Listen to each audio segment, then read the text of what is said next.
അതാരാണ് പിന്നെ കണ്ണൂരിൽ അല്ലെങ്കിൽ കേരളത്തിലെ 140 UDF മത്സരിക്കുന്ന സീറ്റുകളിലെ സ്ഥാനാർത്ഥികളെ ഘടകകക്ഷികളുമായിട്ട് ചർച്ചയിൽ തീരുമാനിച്ചു. അത് കഴിഞ്ഞിട്ട് കോൺഗ്രസിന് കിട്ടുന്ന സ്ഥാനാർത്ഥികളെ ഹൈക്കമാൻഡ് തീരുമാനിക്കും. അതിനകത്ത് അപ്പുറത്തേക്ക് ജില്ലാ കോൺഗ്രസ് കമ്മിറ്റിക്ക് ഒരു കാര്യം അതിനകത്ത് പറയാനില്ല, ഒരവകാശമില്ല.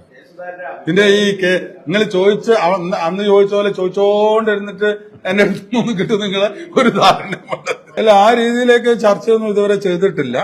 അത് അതിന്റെ രാഷ്ട്രീയ സാഹചര്യങ്ങൾ വെച്ച് ആ സമയത്ത് UDFന്റെ നേതൃത്വം UDF നേതൃത്വമായി ചർച്ച ചെയ്ത് KPC നേതൃത്വം എല്ലാം കൂടെ DCC ആയിട്ടെല്ലാം ചർച്ച ചെയ്ത്.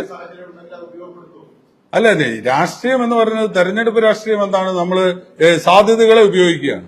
അത് സാധ്യതകൾ എന്താണ് എന്നുള്ളത് AICCയും KPCCക്കും ഒക്കെ കൃത്യമായി നിർണ്ണയിക്കാനുള്ള പ്രാപ്തിയുണ്ട്. അവരത് നിർണ്ണയിച്ച് അക്കാര്യങ്ങളെല്ലാം.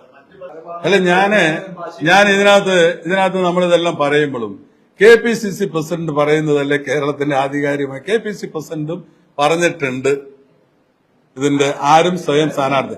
അപ്പൊ ഇതിന്റെ ആരാണോ എവിടെയാണോ സ്ഥാനാർത്ഥികളെ നിർത്തേണ്ടത്, ആരെയാണോ അത് KPCC കൃത്യമായി പറ്റുന്ന സ്ഥാനാർത്ഥികളെല്ലാം നിർത്തൂ. ഞങ്ങളെ സംബന്ധിച്ചിടത്തോളം ശൈല ടീച്ചർ അവിടെ ഒരു കാൻഡിഡേറ്റ് അല്ല. നിങ്ങളാ വേറെ കാൻഡിഡേറ്റ് അവിടെ ഉണ്ടല്ലോ. അതെ, ഇന്ന് ജനകീയ മുഖമെന്ന് ആരാ ഉണ്ടാക്കിയെടുത്തത്? PR വർക്കല്ലേ? വടകരയിൽ പോയിട്ട് എന്താ സംഭവിച്ചത്? ഇപ്പം ശൈല ടീച്ചർ വരുമ്പോ എന്തെല്ലാം വിഷയങ്ങൾ വരും? കോവിഡ് കാലത്തെ തട്ടിപ്പ് മുഴുവൻ വെട്ടിപ്പ് മുഴുവൻ പുറത്തു വരൂലേ?